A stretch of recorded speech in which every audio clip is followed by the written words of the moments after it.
So what do you think? Do you want to bring the truck out here? Go racing? Yeah, I think we do it. You think we can get a bunch of other serious owners to come out here and drag race us across the salt flats? Running 75 and 80 miles an hour across the salt flats all at the same time, side by side. That would be quite the photo op. Get a drone, but I think we need to get like a group discount on a car wash for afterwards. We don't want anybody suing us because the salt ate through their syrup. Sociopaths and psychopaths, would they literally come out into the desert to take our stuff? Wouldn't they be in Wall Street or somewhere? What's worse than being taken by a loser psychopath? Nothing. There is nothing wrong with your video stream. We are controlling your feed. Sit quietly and experience the awe and mystery from the outer limits of the open road.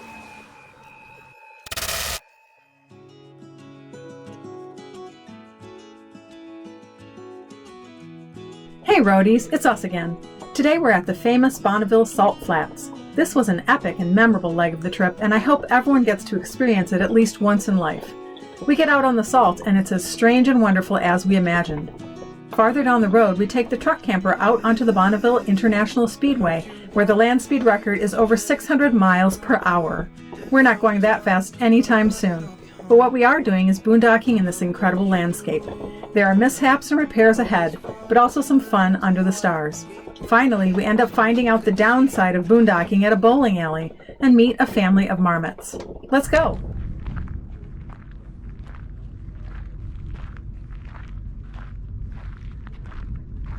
First one on the salt flats. Me? Ooh, I'm on the salt flats, yeah. It's super cool. It's like very warm snow.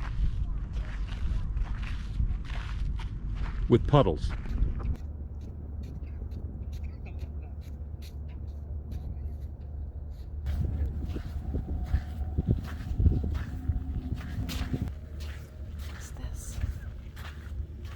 What is this and why is it here?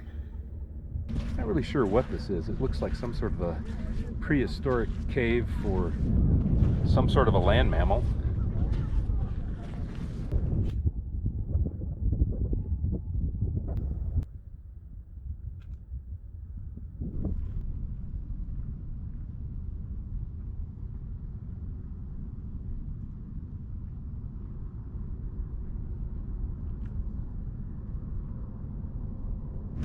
I can't imagine going 600 miles an hour on this.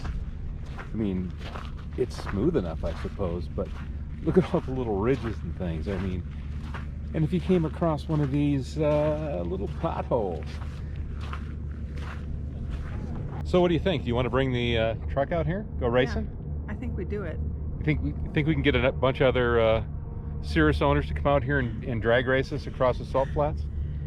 I think you might need a lot of lead time to get the beast up to sort of any speed approaching the land speed record, which I think, did it not say on that sign that they got up to 600 miles an hour out here or something? 622, I think. Yeah, 622. We could probably, 62.2. 62.2.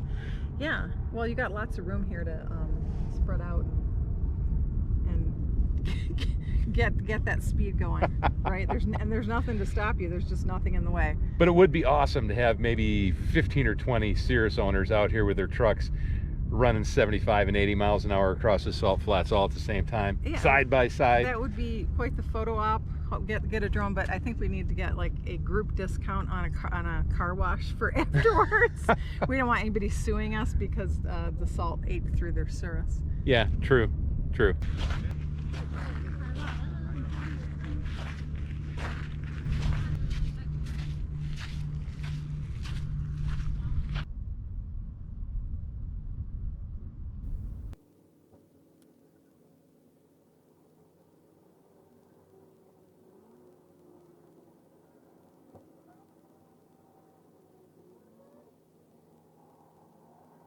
Cleaning the salt off your boots. Yeah, it's all over the place. Those people were sweeping out their camper. I have no idea how they got that much salt in their camper. That was a little confusing. They had 2 5-gallon buckets of salt. What are you Maybe gonna not do that with much, yeah. They had a lot of salt in their camper, that's for sure. Maybe they're gonna take it home for winter. I'll need to borrow this. River's gonna cry when you're gone.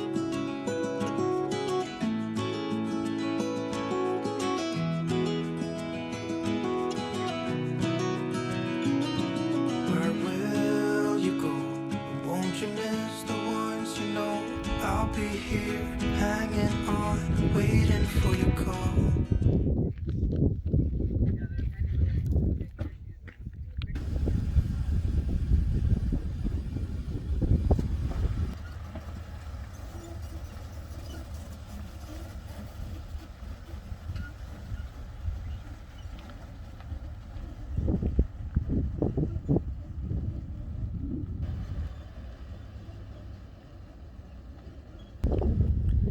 We're here at the Bonneville Speedway on the Bonneville Salt Flats in Utah. You can see there's a vehicle out there coming towards us out in the middle of these salt flats.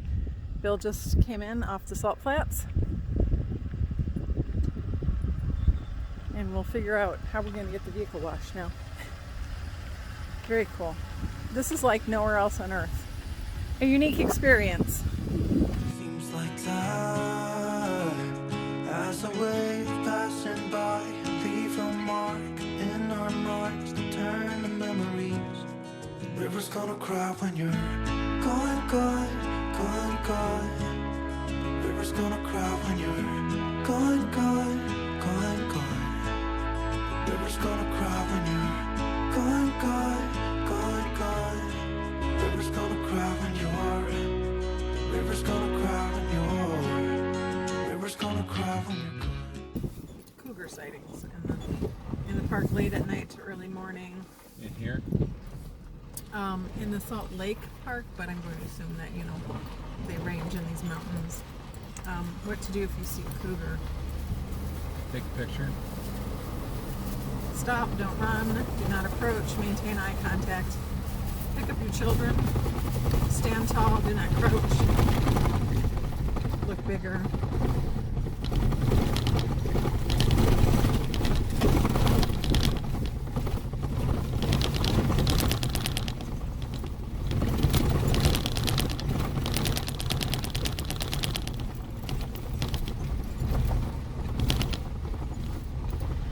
There's something about being able to pick any spot on earth that makes it more difficult to choose a spot for some reason.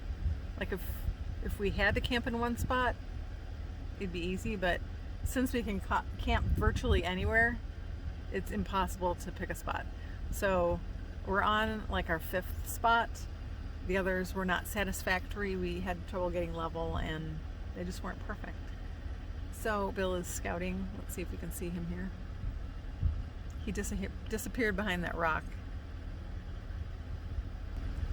If he doesn't come back, I'm just going to get in the car and keep on going. Thank God. He's back. I was a little worried. There have been cougar sightings in the area, so apparently he's not been cougared quite yet. He's still questing. Apparently that was not the perfect site there. Perhaps this one is slightly better. This is free BLM land that is right off the salt flats. You can't camp directly on the salt flats, but all this area all around it is open for camping, dry camping. So I've been told that a campsite has been located. And appropriated. And that I will enjoy it. Yeah, I believe that this campsite will in fact work. Wow! What a view! Salt flats down there, highway far away, gorgeous mountains. That sort of white glow you see in the distance, that's the salt flats. It's up to 5 feet thick in some areas and an inch thick in others. I was just picking up some glass here so we don't drive over it, and this piece of glass, it's so thick. I don't know what that could come from. Super thick.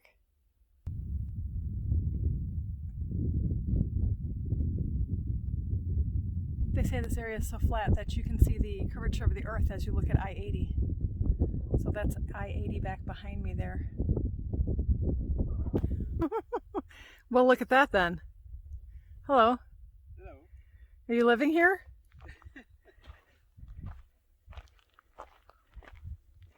Let's see what we can find. Why, it's a secret camper.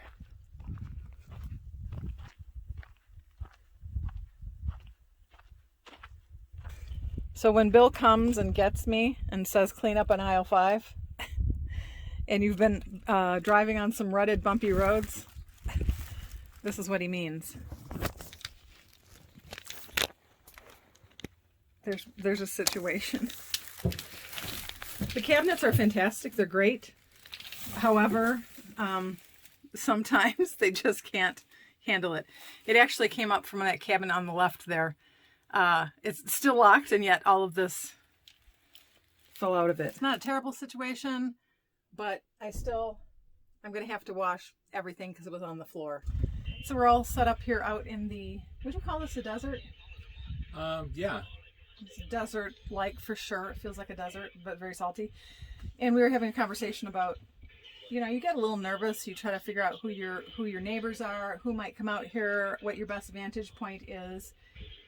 But really, Bill said, you know, you have to realize that other people are thinking the same things. You know, should we be more scared of them, or are they more scared of us?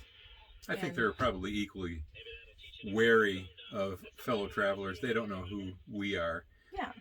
There's nothing that gives us away as softies, marshmallows. But, you know, the thing is, if you're thinking about psychopaths, sociopaths and psychopaths, would they literally come out into the desert to take our stuff? Wouldn't they be in Wall Street or somewhere? Typically, sociopaths are more They could be on vacation taking their turtle for a walk. If they were psychopaths and they had to come out here and take my handful of dollars, my fistful of dollars. Wait, by the way, I don't have a fistful of dollars. Don't come out and try to get it. I don't even have it.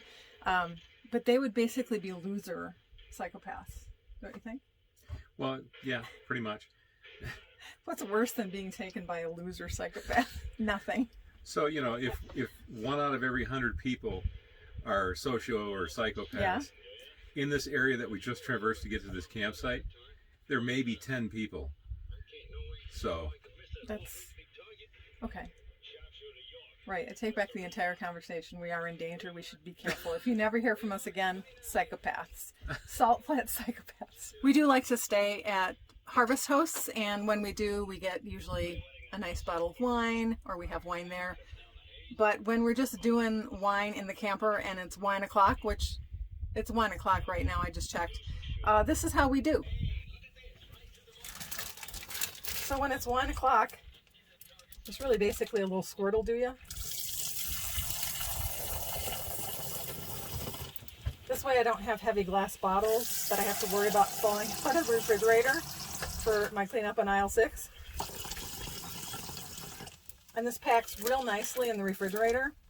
So boxed wine is your camping friend. Cheers. we're maybe 10 miles from, I don't know, Utah, and we got 35 really good quality TV stations, and I'm watching my favorite movie, Sergeant York. It's insane. And there's wine. And there's wine. Cheers. Cheers. There's lots of things I ain't figured out yet. Lots of things still are going on in my mind. But it's just like... This is the kind of profound quiet that actually hurts your ears. It's so loud. Loud quiet. So this sort of some sort of soft, ashy, sort of between ash and salt and mud. Very interesting. It's soft. As most of you know, we have been living in this camper, and I know they're not really meant to be lived in, so we're taking our chances. We've been in here 9 months, and it was already a used camper, so we're starting to experience a few little problems. Well, a few little problems. Our screen door broke. That's fixable. Our lock is giving us trouble. We'll just take it off and put it on, but I just discovered something that looks a little bit more major, and I'm not sure what we're going to do about it, but this doesn't look good. Looks like our cabinet's falling down, and that could fall on someone's head. That's probably not going to be a good situation. What next? Well, it looks like it's time for an on-the-road repair of some sort here, so we're going to work on that. Meanwhile, everything had to come out of those cupboards. And my job, should I choose to accept it, my job is to figure out where to put this stuff, an alternate location First off, it's morning and we're up. This spot was amazing. The stars. We spent quite a bit of time trying to get some night photos, probably some strange night photos, but it was super fun. There were some lights in the distance. There was a town called Wendover down there, and then there's some sort of military base, but they're pretty far away. But the moon was very bright too. So we left out the trail cam. We did see a lot of evidence of wild animals around here, but it's always hard with the trail cam. It's a limited, sight view, so it's hard to know where to point it to expect that wildlife will show up. So I've put it over here and we'll check it out and see if we happen to catch anything. We did see a lot of, like I said, a lot of evidence of activity in this vicinity next to this rock which is kind of behind us, this big little mountain, little big mountain. I had to just pick a spot. So I picked this one.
This is a Harvest Host spot.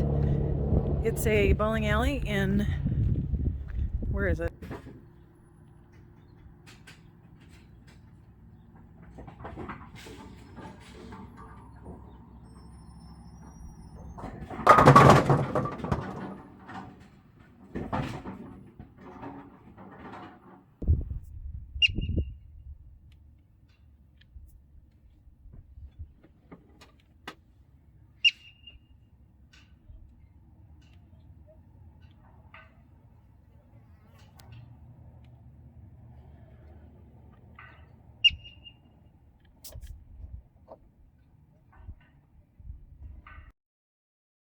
Thanks for joining us. Be sure to give this video a like and subscribe to come along on our next adventure, Nebraska's incredible Carhenge. Just another day on the road. See you there. We could get out of town, see the beautiful world around, wanna see it now. Pack our bags and get in that car, leave a little note and we'll drive real far.